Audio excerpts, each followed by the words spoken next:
之間想起我父母，我也不想記起，為當天襯衫似你，變心急妒忌。其實我都很小氣，對不起，只因常常在你附近，便拿着你出氣。原來朋友仔感情再天真，亦是我永遠也會愛惜的人。明日愛他人，也記住學會不要緊。原來朋友比戀人更高分，亦讓我開始懂得不記恨。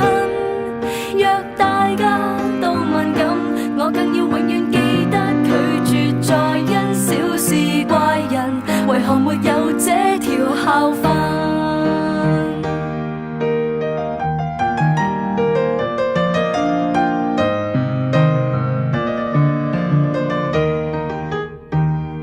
再次握手，只想你以後有眼淚放心流，冷淡令人很難受。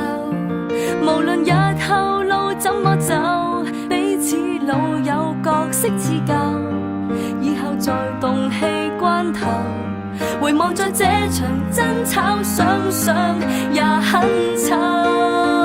原來朋友仔感情再天真，亦是我永遠也會愛惜的人。明日愛他人，也記住學會不要緊。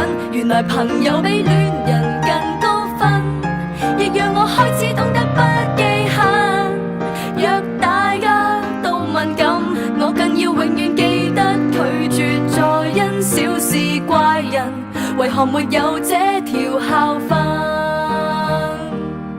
仰望着自己的至親，往往太奮勇鬥嘴，以後再不懂事過人。如何共我